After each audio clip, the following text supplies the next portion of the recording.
Danny watches a lot of television and movies. John does not. Listen in as she tells him about what she's watching, and he tries to make sense of it all. Welcome to Watching My Stories with Danny and John. Hello, everyone. Hi, everybody. Welcome to Watching My Stories. I'm Danny. And I'm John. It feels like that whole thing should be set to music. Yeah, okay. Like the Hairspray introduction. Sure. Anyway. We'll work on that. Well, yeah. We'll get it together. Maybe. We've done 80 episodes. Yeah. But whatever. Hello, everyone. It's Hi. been a hot 2 weeks. Been watching a lot of stuff. We're going to get to that. And vote. Yeah, it's been a long 2 weeks. We've got 2 more days to vote. We'll be voting tomorrow. We decided to go in person this year, but vote however you can vote and breathe. Yeah. Yeah, between COVID and the election, it's just... Yeah, and flu shot. Get your flu shot, even though it took me a week to get over it, but do it anyways. Yeah. Yeah. Okay, we're in November. Hope you guys had a safe Halloween and didn't go out, but seems like most everyone did. But we're into November, and hate me or not, I'm putting our tree up today because I need holiday vibes and goodness. I need some cheer, goddammit. Yes. All right, so I've got some movies I watched. We've got some TV. We've got stuff we watched together, and then a couple of little announcements, and then we are talking about Kate Hudson in the Actors Corner. Okay. All right. So we're going to start with the newest movie I watched yesterday. I actually just finished this morning that just came out this weekend called The Craft Legacy. Yep. So this is, it turns out it's actually a sequel, a continuation of the 90s movie The Craft with Neve Campbell and everyone else that I love. I can't think of their names now. But that movie, I have to confess, is awesome and wonderful. And again, maybe it's just because it was my thing in my era, but it was really good. It got really dark. You know, it was all about the craft and these girls that had the powers, and one welcomes in the evil side of the craft to her and starts going dark and all that stuff. It's really awesome, really wonderful. Is it scary? The first one? Yeah, well, the original.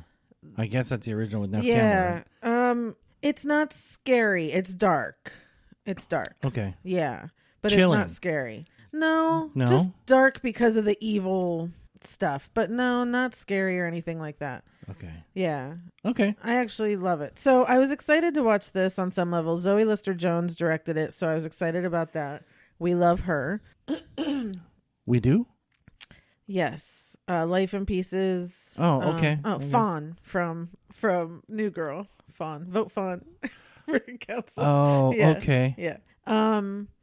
So the only people I knew in this, of course, were the adults, Michelle Monaghan and David Duchovny. All the girls I looked up, they've been in things I've seen, but they're young and I had never really paid attention to them. But all 4 of the girls were really, really great.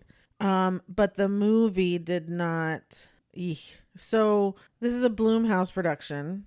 This is the second. I just watched the Blumhouse Fantasy Island redo thing a few weeks ago, and that wasn't scary at all. This wasn't scary at all, but that's not even the point. It wasn't even very good about the craft. Like, the worst thing that happened was she put a love spell on a guy to get him to kiss her. You know, it wasn't even like they barely did any magic in this, which was really, really frustrating to me, because in the first one, that's the whole point. Yeah.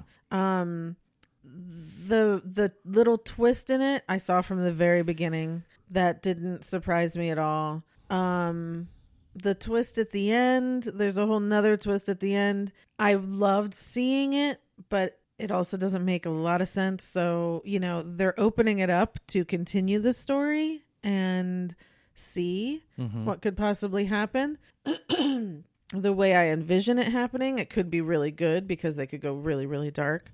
But man, this one, I loved these girls and the things that they do and they stand for. And it's very Gen Z, being woke and all of that. I love all of that. But there was not enough magic in it. that's kind of the bottom line for me, is there just wasn't enough magic in it. And that's what I want to see out of these things. Yeah. So, check it out on your own, judge for yourself. If you've never seen the original, you don't have to see this one whatsoever. There's no reference to it until the very end. But I would go watch the first one. Yeah. Yeah. Well, and nothing lasts forever. I mean, Blumhouse was batting 1,000 for a long time. And so they come out with a couple. They were doing really. I mean, they had such great stuff, and that's what I'm saying. Yeah, I just Yeah, we'll see. Maybe these are just hiccups and not the direction Blumhouse is going. Right. Hopefully. We'll see. Yeah. So wait. Okay, so let me get this straight.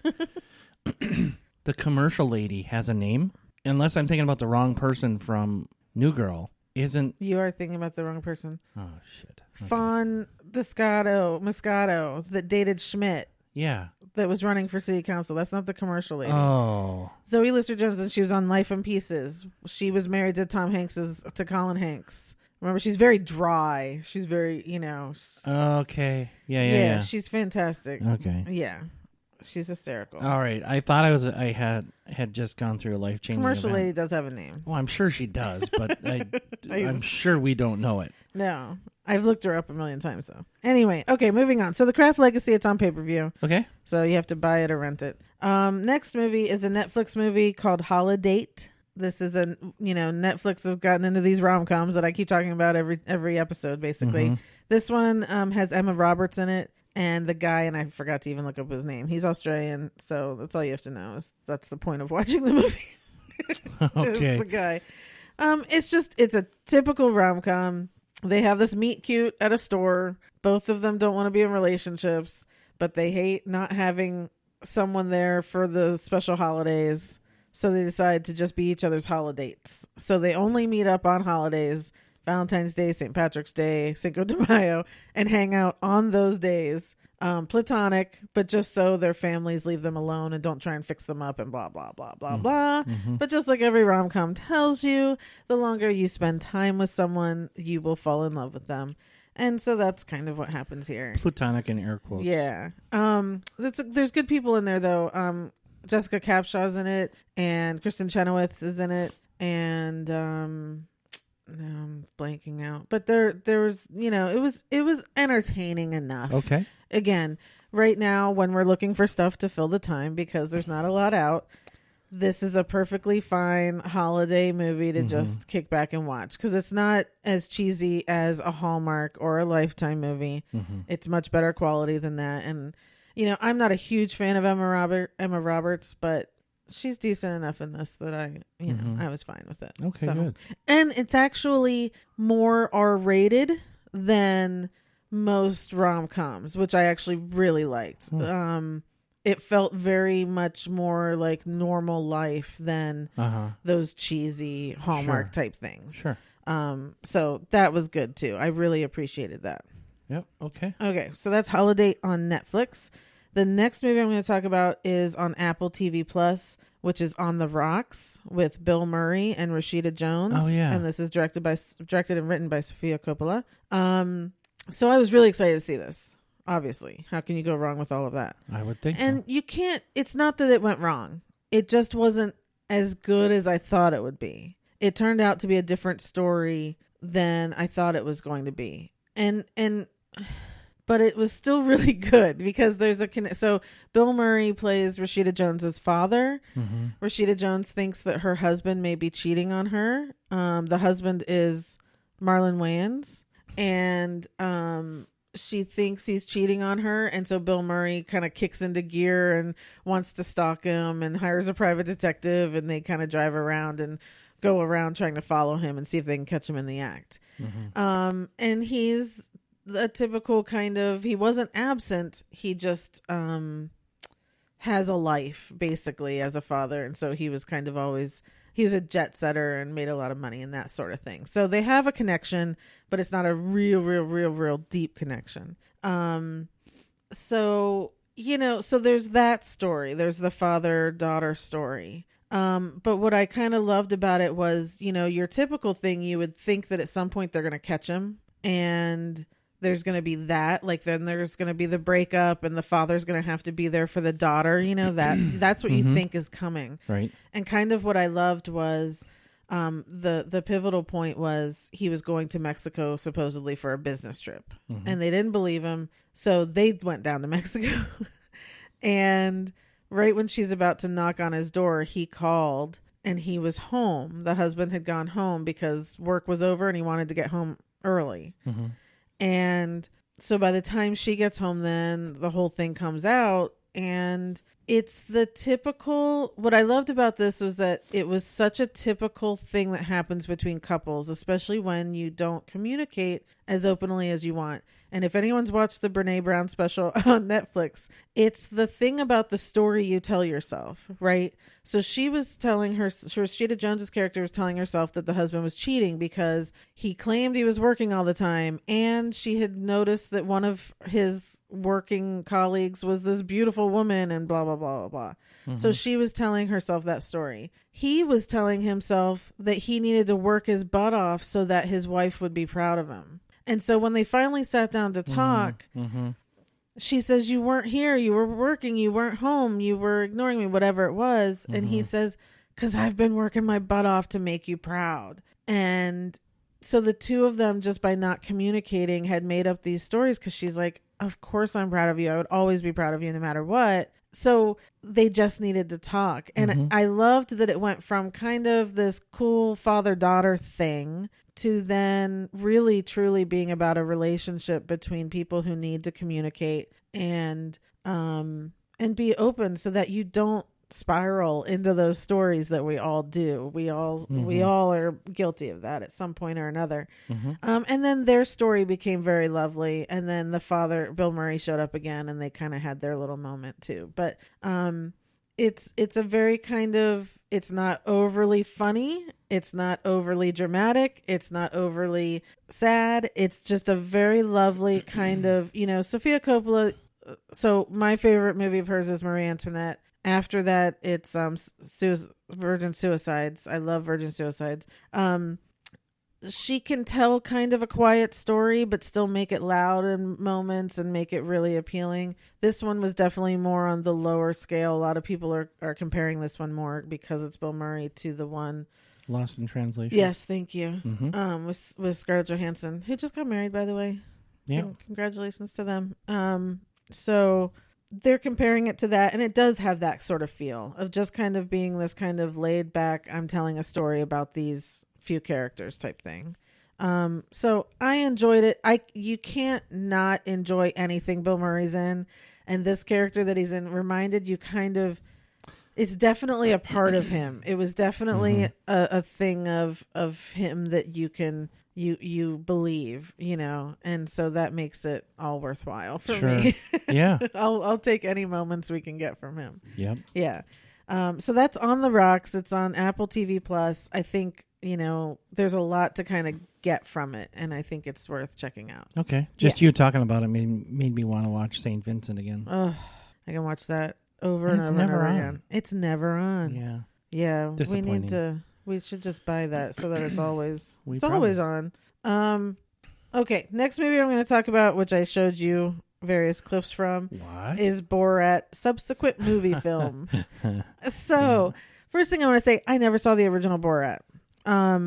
Yeah, I just didn't. It wasn't like I didn't want to, but I also didn't want to. So, I just didn't.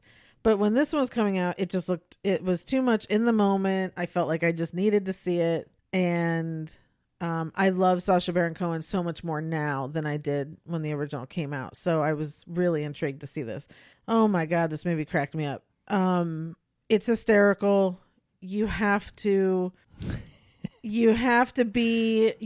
know what it's about, right? You have to know that he's going into these places and making the most awkward of circumstances to see how certain people are going to react. And here's the thing, in this one he has a daughter that he's brought to America. First he wants to give the daughter to Mike Pence because the leaders of Kazakhstan have said, we want to get in the good graces with Trump, So here's what you have to do. That fails. So then it's on to giving her to Rudy Giuliani. Everyone's heard the news about that. And you should believe the news. If you watch the movie, the clip is as bad as people say it is. It's a very obvious that Rudy was looking for something else other than just an interview. But anyway, what I want to say is the daughter, who's played by Maria Bakalova, she's, gosh, now I forget where she's even from. But it's one thing for Sacha Baron Cohen to go into these situations. He's been doing it forever, back with, what's his face, the show he used to have before that. He's been doing that sort of thing forever. He can hold his character. We're used to watching that. This girl is right next to him, and she's holding it together, and she's doing some outrageous things. Yep. And she's keeping it together. So this girl, Maria Bakalova, I give the highest props to, and I can't wait to see what else she does, because one, she's hysterical, but two, she's right up there. She's right there with him in it, and able to, if she doesn't break character through some of that stuff, right, then she's never going to break. Right. Right. Yeah. So I loved it so much, but I had to bring you in then the next day and say, you got to watch these few scenes. And I made you watch like 4 or 5 of the scenes because I knew you wouldn't sit through the whole thing. So yeah, there's just different things. Like he takes the daughter to a debutante ball, and they do a moonblood dance in front of all these debutantes and Southern people that, it's hysterical. And it's hysterical. Okay. They go to an abortion clinic because she swallowed a plastic baby and he wants the baby taken out. And this priest, not an abortion clinic, a fake clinic, run by, a pastor or something. And he's trying to tell them, can't take the baby out. It's hysterical. Oh my God. And then the Rudy Giuliani thing. Oh, he goes to CPAC in a Ku Klux Klan, robe and hood, and no one stops him. So anyway, it's a personal thing. I get Borat as a personal thing. This one is not as outrageous as what I remember seeing about the first one, to me. Yeah, I didn't see the first one either, so I couldn't. Yeah, I can't compare him. He's just he's a genius, but an outrageous genius, I guess. Yes. Yeah. So anyway, and it's got a great story. There's actually a whole story, and by the end, he finds out that Kazakhstan poisoned him with COVID, which he then took around the world and infected everyone. It's a whole plan, and it's all this. It's just hysterical, and it all works. It like all came together by the end. So anyway, check it out if you want. It's on Amazon Prime. It's free. Okay. So that's the Borat sequel, which is called Borat Subsequent Movie Film. And the last movie I'm going to talk about is The Witches, which is on HBO Max. Mm-hmm. This is a remake. So it was originally a Roald Dahl story, who did like Charlie and the Chocolate Factory and all that. There was a movie done, I don't know, sometime in the last 20 years with Angelica Houston. I never saw that movie. So this was my first, and I never read the book. So this was my first foray into this whole story of the witches. Anne Hathaway plays the top witch, the high witch, whatever it's called. And Octavia Spencer is in the movie she's like a healer and she knows about all the witches and stuff like that and tells her grandson about it.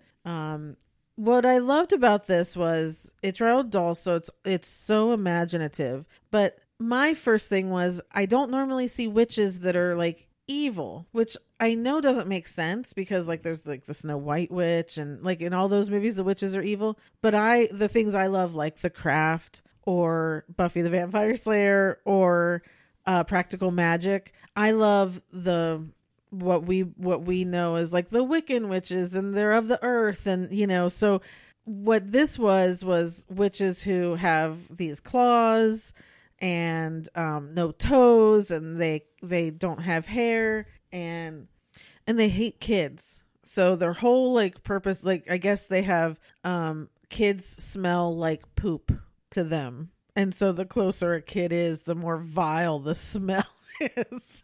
And Okay. so their whole point, I guess, in existence is really to get rid of children. And so they come together at this hotel. There's like a conference of witches.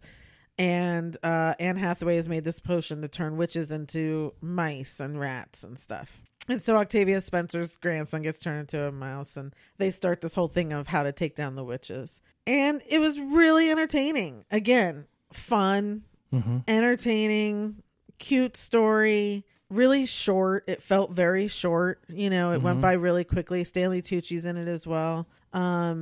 You know, there's nothing wrong with Octavia Spencer ever. You know, she's just wonderful. And this is, again, one of those roles that's just right up her alley. And Anne Hathaway was lovely, you know, and they've got these, so they also, the witches' mouths like go almost to their ears. And so when they get angry, they've got all these pointy teeth and their mouths just open up and are huge. And it's really cool. I really liked the effects of this whole thing because it's not scary.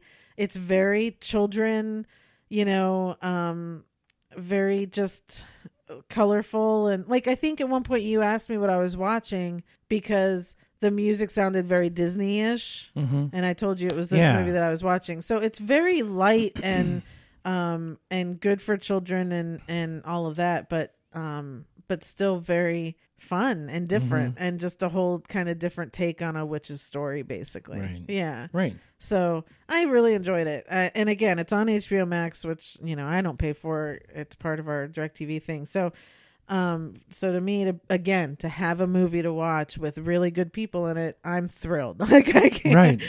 Sure. I'm needing stuff to watch. So I really enjoyed it. I think it's worth checking out, even if you're past the Halloween season. This is a fun movie to watch. So that's The Witches on HBO Max. Okay. All right. Moving on to TV. The first show I want to talk about that ended is called The Vow. This was a docuseries on HBO about that Nexium sex cult thing, which the guy actually just got convicted this week. Oh, the guy who just got sentenced to 120 years? Yeah. Okay. So this was 8 weeks, 8 shows of people who had left the cult and ultimately brought it down. But it was a very interesting thing. The one thing I will say is it could have been 4 episodes. It was very dragged out. Like every week I was like, we're still talking about this, you know, because it was just a lot of the one guy, that guy who got convicted last week. It was a lot of just him and what he thought and, you know, how he indoctrinated these people and stuff. And, you know, I'm fascinated by cults and how people kind of, and the one quote I loved from this guy who left, he said, no one joins a cult. You join what you think is a good thing. And only later do you discover that it's that, you know? So it's like, it's interesting now because I kind of watch myself going, I love to find out why people join cults. Well, they aren't, you know, they don't know that. That's not how it works. And so I get that. But this was also very business-like, you know? But it was interesting yesterday too online, the amount of people dressing up like these people for Halloween. Really? Yeah, because they had scarves. Like you had ranks, and each rank had a different color scarf. But the weird thing about these scarves was they came to like mid chest. Like they weren't long scarves. They were short, little weird scarves. So for a Halloween costume, like you see that, you know what it is. You know what I mean? Very distinctive. Yeah. So it was all weird, and it was weird enough in the beginning where they're just really talking about the groups that they had to bring people in. That was just, you know, the typical talking about your feelings and all that sort of thing. But then it did it grew into this whole sort of sex thing. These women got branded, and he just ran. He was in it for one thing, it really turned out. So anyway, it's an interesting story. It is a lot longer than it needs to be, but it's still interesting. And honestly, if I were probably binging it, it probably wouldn't feel like that. But going every week and kind of waiting to get to the punchline, right, it felt like it was taking too long. Right. So you can watch this now. It's on HBO. It was on HBO, so it's on HBO Max. Right. It's worth going and checking out because, again, right now it is in the news. This was the thing that Catherine Oxenberg, that actress, her daughter was in, and so she was one of the ones too on the series, and she was going on all the television shows begging and pleading because she couldn't get to her daughter and all that. So it's very interesting. That's what I'm going to say. So that's called The Vow. All right. Next show I'm going to talk about that just ended is The 100. This was a CW show. And gosh, now I don't even know how many seasons there were. 6, 7 maybe. I loved this show from the very beginning. It was such a cool concept. It was set 100 years into the future. People had been living in space, and because Earth was unlivable. What's the word? Uninhabitable. Thank you. And so, you know, they've been living in space, whatever. Their craft is about to die, so they need to see if Earth is habitable now. They send these 100 kids down to Earth to test it out. And these were all like kids that had been basically in like the prison system, the juvie system on their ship up in space. The ne'er-do-wells. Yeah. So anyway, they came to Earth. There's other people still living here. So then there's wars that ensue from the grounders and, you know, all this sort of stuff. And how did they survive? And then there's another group that survived in a mountain because they had shelters in there. Like, it was really, really cool. Interesting. Totally cool. All these other groups that had new languages, you know, they didn't speak English, you know, all sorts of stuff. So for the first 5 seasons, it was really, really entertaining. Then it jumped into, like, went back into space. They went back to sleep in the freezer again, came out in another 100 years, or it wasn't 100 years, 20 years or something. And then they jumped to another planet, and then there was all this time travel stuff. The last 2 seasons, honestly, I want to go back and watch now that I can watch it all together. It has been quite confusing. Okay. But still really interesting. There's all kinds of like lore and there's these people called night bloods who have like radiation in their blood, and they like all this AI stuff too that came into play. Like really, really cool science fiction stories. Each season just was more enticing than the next. Until these last couple, it really got me confused. And it started to get a little bit religious-y, kind of like how Battlestar Galactica got that way at the end.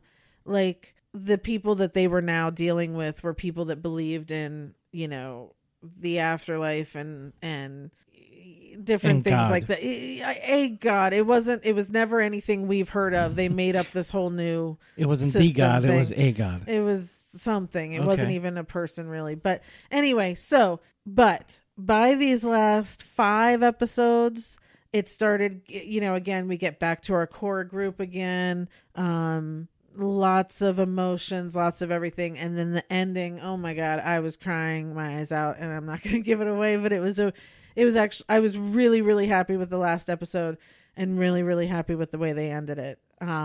It reminded me so much of the beginning, and again, just really getting to know these characters and how much we love them and what they were made of and that sort of thing. So what a journey we've gone on in this show. It really is one of those that I think no one talks about, that no one really has paid enough attention to.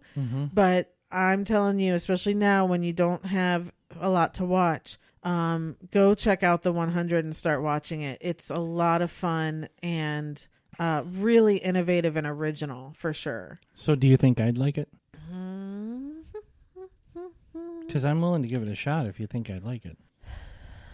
I never know. I know. I'd want to say yes, but I don't know. Okay. So we could try it and see. All right. Okay. Yeah. So that's the 100. It was on CW. I know it's on Netflix. I don't think this last season is on Netflix yet, but by the time you get there, it will. So, the next series I want to talk about is Unsolved Mysteries. Came back for a second season on Netflix. Again, it's only like 5 episodes or something. It's Unsolved Mysteries. I don't need to say a lot. It's awesome. I really hope I start to see some news stories about these episodes, because after the first season, we were seeing news stories about follow-ups and what might be happening. And there are a couple in this series that I'm like, I have to know what happened here. This is ridiculous, you know? Okay. So there's some really good ones in the second season as well that hopefully we'll start to hear maybe some resolution on. So anyway, Unsolved Mysteries, Netflix, again, just so much fun to well, not fun, but interesting to really watch and dive into. Okay, next series is probably the best thing that's been on television this year. Yeah.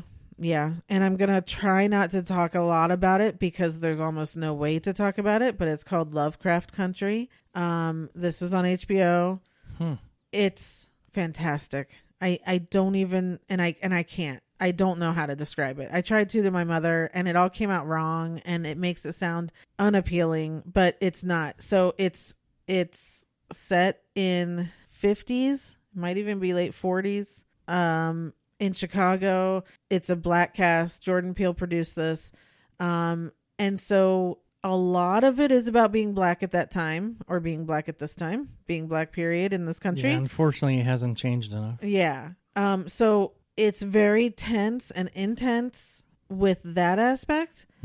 But then there's a whole science fiction story to it. And with these characters, and there's magic and kind of magic between white and black, as well as just the story of this family, which is remarkable. There's if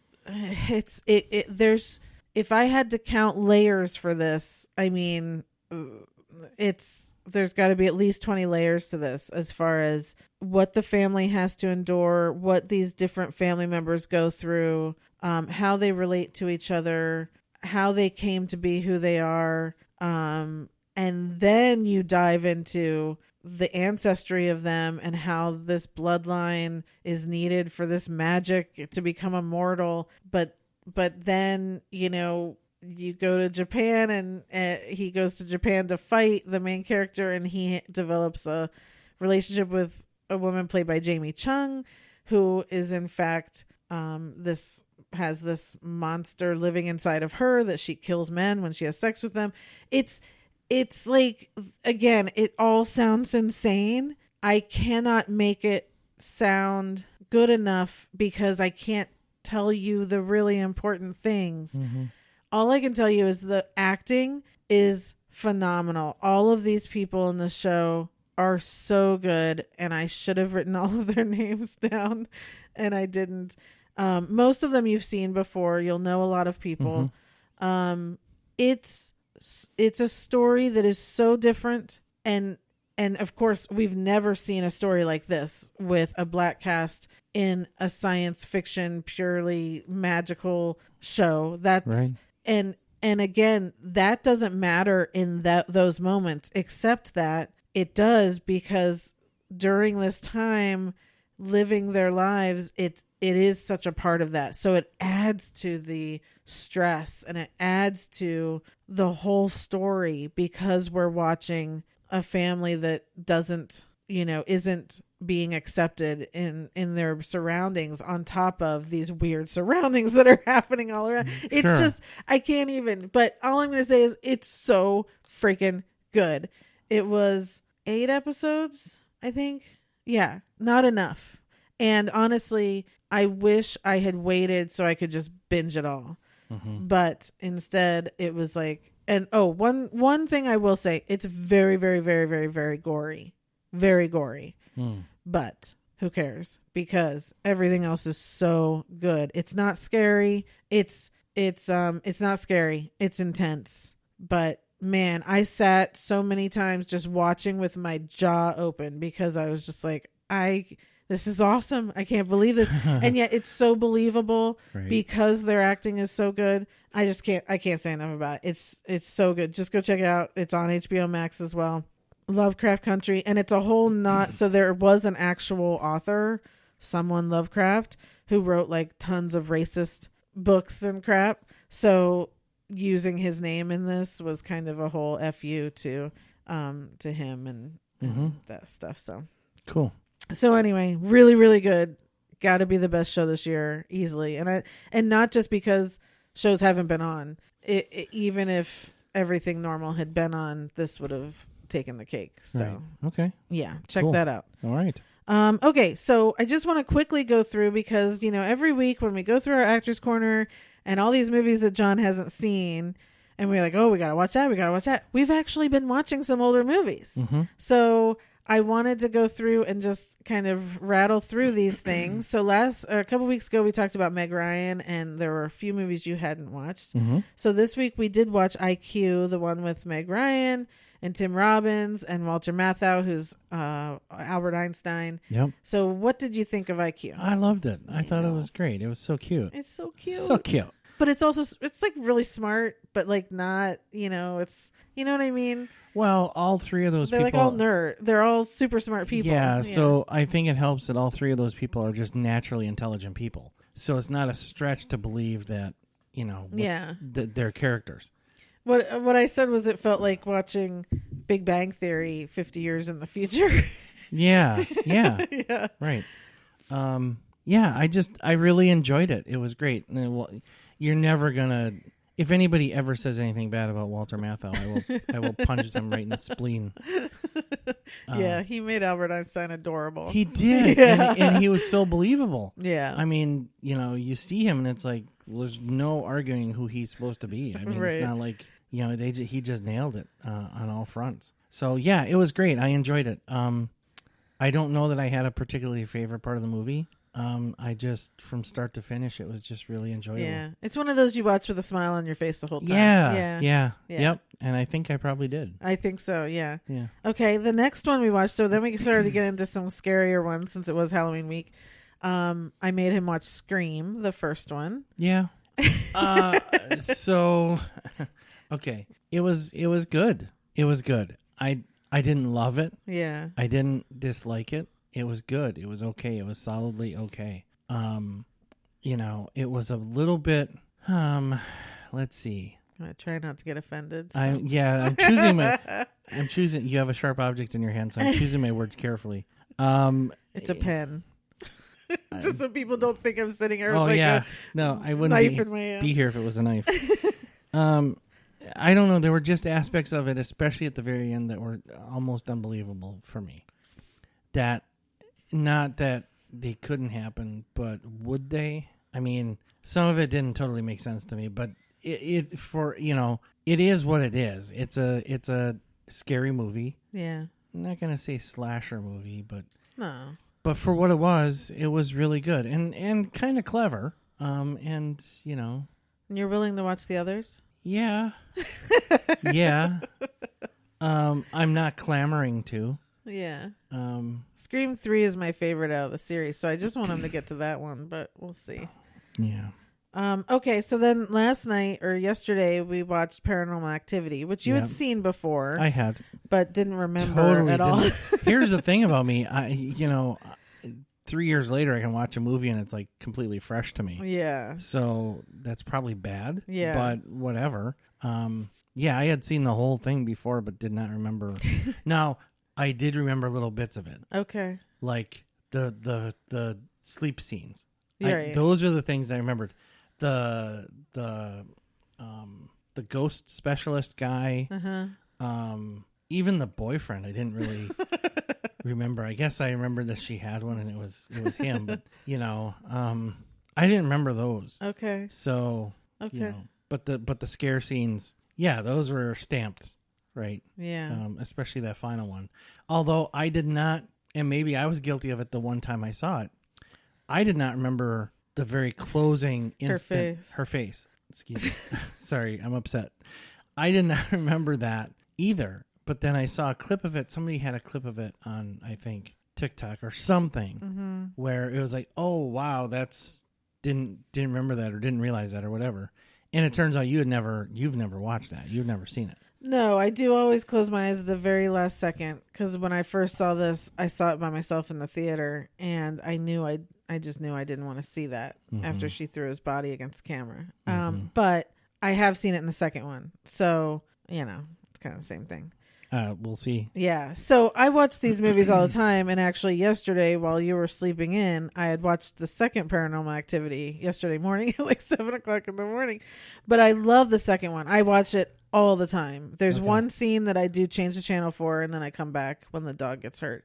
But other than that, I love the second one, and the second one explains everything. Oh yeah, they have a German Shepherd, and it goes in the basement or something, or it gets pulled into the basement. No, it goes in the basement. It just goes in. Okay, I vaguely remember that. So the second one really explains the whole story. So that's why I want you to watch the second one as quickly as we can before you forget, so that it helps you to explain everything. Because again, I do think this whole storyline, they did such a good job.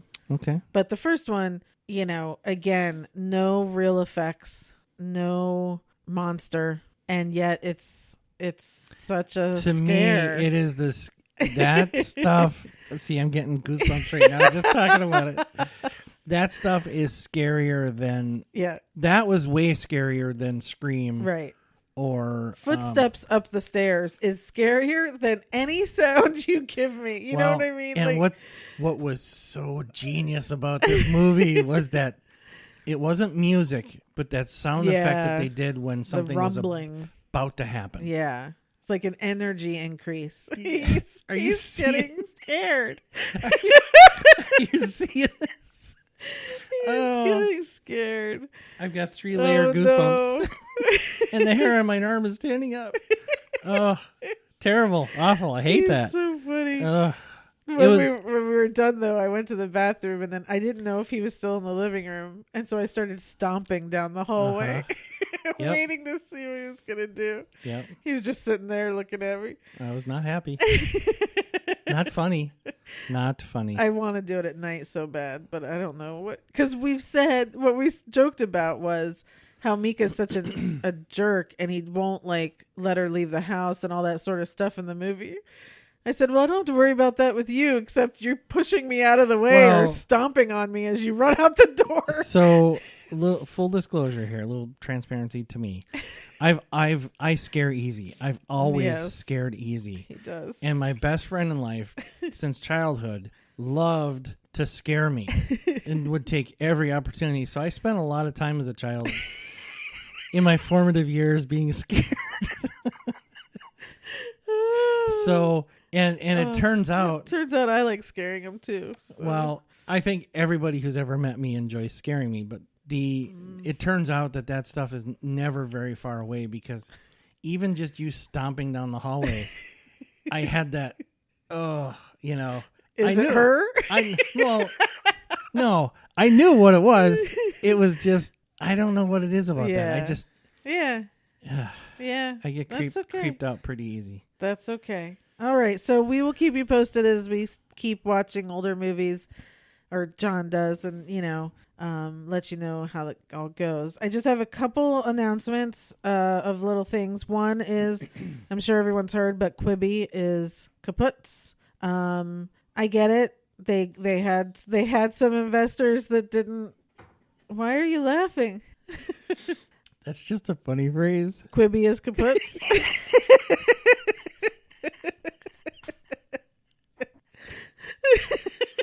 It was a delayed reaction. Well, I was taking a drink of coffee. Oh my gosh. Okay. Anyway, let me get through this because I don't want to waste people's time on this. So everyone knows they had investors that didn't come through. You know, but you also know there were 4 or 5 shows on there that I really, really enjoyed. Doesn't mean I watched it all the time. Doesn't mean I watched a lot of the other content they had on there.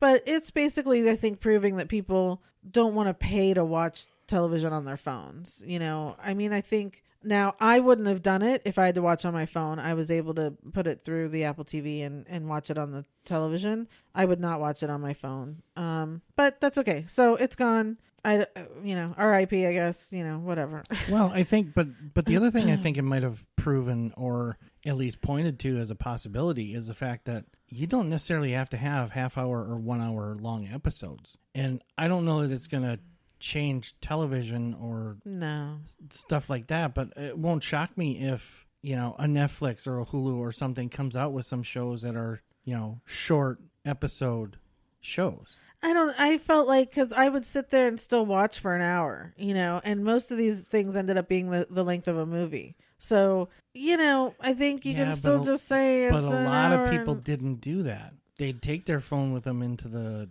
restroom, and the 10 minutes that they're in there, I don't watch know an if they episode. did or not, because it's folded. So I don't know. I don't know. But Okay. yeah, whatever they were trying to do, it didn't work. So we'll see what happens next. And the other announcement I wanted to say is, just because I've talked about the show on here, Mindhunter, which is on HBO with Jonathan Groff. This is that whole true story about the first FBI guys that started investigating serial killers. They actually coined the term. We had 2 wonderful seasons. David Fincher saying that he's not sure that he's going to do anymore. It's a lot of work. It's really hard on him. The second season, he said, was just really hard and took a toll on him. So he's got a new movie coming out, but he's not sure that he'll get back into the swing of things for a season 3.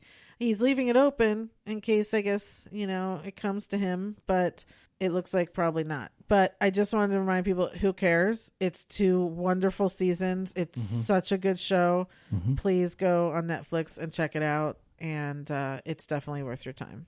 Okay. So that's that for announcements. So let's move on to the Actors Corner with Kate Hudson.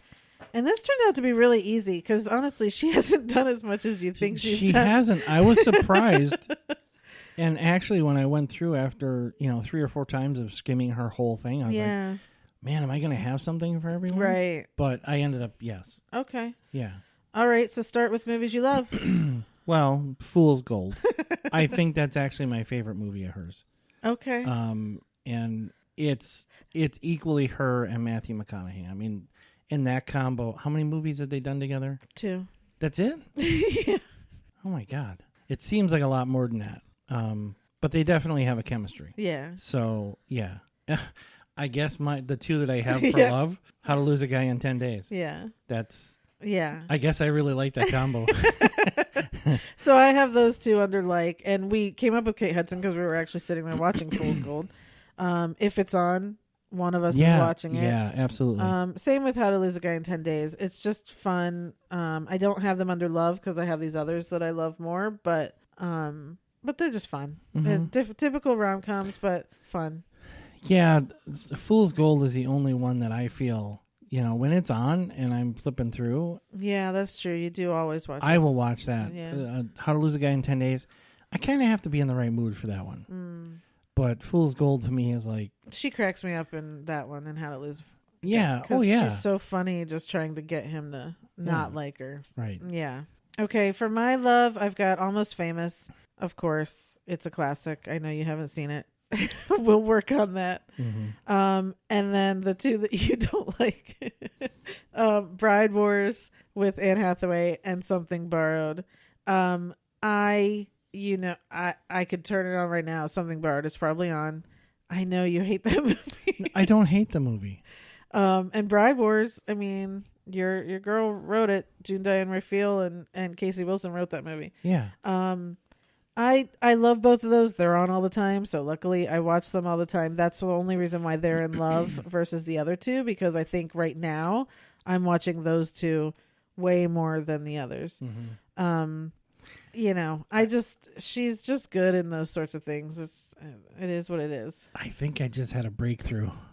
Okay. Yeah, like psychologically. Okay. Wow, are we ready for this? I don't know. I think what it is with me and movies, and whether I like them or don't like them, is, we both know I don't like tension. But I think the tension, I don't like emotional tension. I don't like, especially when it revolves around interpersonal relationships and a violation of it. So you don't like anything with people in it? Well, no. So Fool's Gold is there are moments of tension in it, but they're not like, it's not like A Lover Scorned or something like that. It's people, wronging each other, but it's not emotional. It's almost businesslike. You know what I mean? Okay. Well, anyway, I don't mind the 2 movies you mentioned, and those are my 2 likes, actually. Really? Something Borrowed and Bride Wars. You always, every time something's borrowed is on and I'm watching it, like, you gotta change this. That's because I don't like the premise. I don't like that. My John Krasinski's in it. That's fine, but he's not in it enough to take away from the fact that, somebody's cheating on somebody else. And there was supposed to be a sequel because this was based on a book, and there was a series of books, but they didn't do the sequel. Okay, so that's those two are your likes? Yes. Okay, and mine were Fool's Gold and Hannah. Whatever. So we had the exact opposites. Yeah. Wow, that's weird. Yeah. Movies you hate? I didn't hate it. I did not like it, and I stopped watching. I tried to give 9 a shot once, and something about Daniel Day-Lewis and things like that. Things like that. Yeah. It didn't, I couldn't get into it. I didn't care for it. Okay, so 9 is under my secretly love. Not because of... It's not a good movie. Okay. It's because of her. Her performance is the reason I watch the movie now. Okay. So, and especially if it's on, I'll try and time it to just come in when she gets on screen. So that's why I put it on here. It's not really the whole movie. It is her section. She has the best performance, the best song. Fergie's a very, very close second. And then the rest of it, because the show's wonderful. Love 9, love the music, love the show. They did not do a good translation onto film, except for those 2 performances of Fergie and hers. Okay. So under my hate, I have Dr. T and the Women. God, I hated that movie. I honestly don't even remember why. I just remember hating it throughout the whole thing as I was watching it. Wow. So, and it's got great people in it. Yeah. No, thumbs down for me. So, okay, Secretly Love. Glee. And I had forgotten that she was in it. My reaction is because, one, I don't remember you ever watching Glee. Yeah, I watched Glee with you a fair amount. And do you remember who she was? No, I forgot all about it. But I remember liking the show, but not really talking about it, which is Secretly Love, I think. Yeah. I guess I'm taking this very literal today, but she was when they finally got to New York for college. Okay. She was Leah Michelle's dance teacher. Okay. And she was really good in it. She rose up and had a couple songs with Leah Michelle that she was so much better than Leah Michelle in it and stuff. So she was fantastic in it. So I'll give you that. But there, I got that. There. Okay. So my Secretly Love, we already talked about 9. My second one is Marshall. Number 1, it's a fantastic movie. R.A.P. Chadwick Boseman. But she's the reason. So, the whole movie is based off of one case where she has an affair with a black man. When they're caught, she says that he raped her. And Thurgood Marshall comes in to defend the black man. So she's amazing in this because she's tortured because she actually did love the man, but she's accusing him of rape because in that time that's what white women did. And so she's tortured. So she's really good in this movie, on top of it just being a great movie to watch. And then my third one here is Raising Helen. It's a Gary Marshall movie where her sister dies or whatever, she has to take the kids on.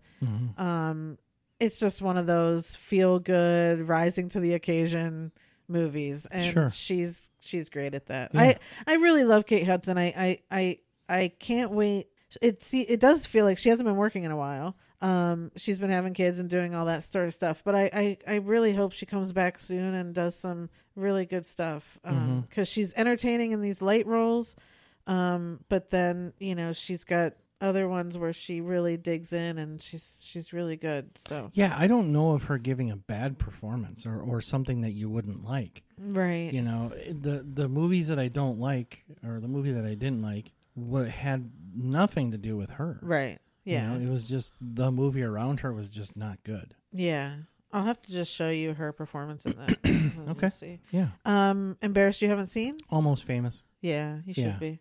I am. And adding to your watch list? Skeleton Key. Ooh, that's a scarier one. Well, I'm recently turned over a leaf. And you said, ah! And you turned it back down. And I might go back under. Turn it over and goes, boo. Wow. How did I go? Ah! Oh, crap. You heard that. I have nothing under haven't seen or watch list. You know, I like her stuff. Skeleton Key would be fun to watch. I haven't seen it in a really long time, so I could be even remembering it incorrectly. So that would be interesting. Yumi and Dupree I have on her honorable mentions.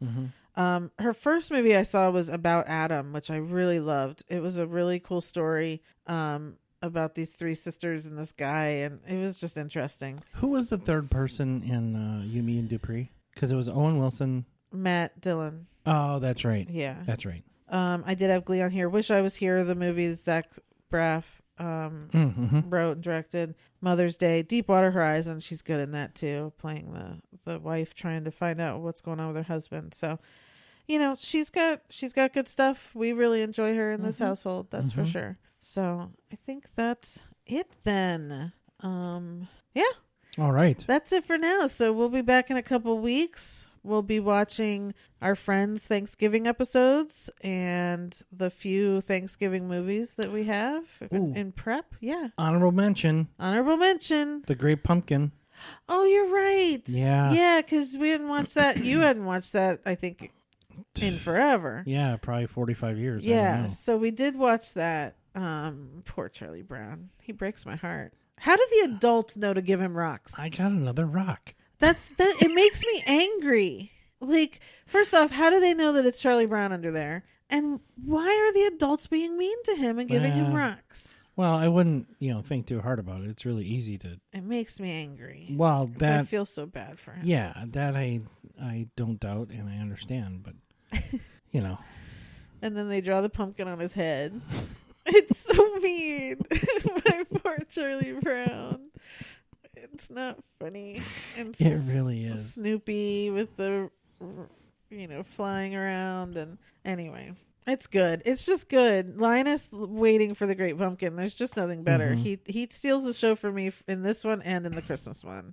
So, I don't remember the Christmas one except for the dancing. You don't? No, I really don't. The tree. They asked Charlie Brown to go get a tree for the play, and then he gets the little. Oh, well, then we're gonna watch it. Well, yeah, of course we're gonna watch it. Yeah. So it is a shame that The Great Pumpkin was not being aired this year. It's like the first time in 50-some years that it wasn't on air. I don't know the deal, but Apple TV Plus had it for subscribers to watch. And then I think for the last 3 nights they were allowing anyone to come on and watch it for free. So hopefully you guys got a chance to watch that as well. It is a classic. You can't not watch it. Yeah. So yeah.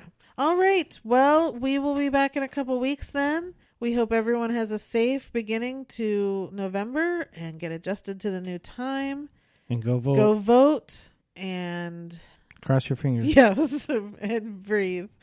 All right. Until next time, I'll be watching my stories. Thanks, everybody. Thanks. Bye.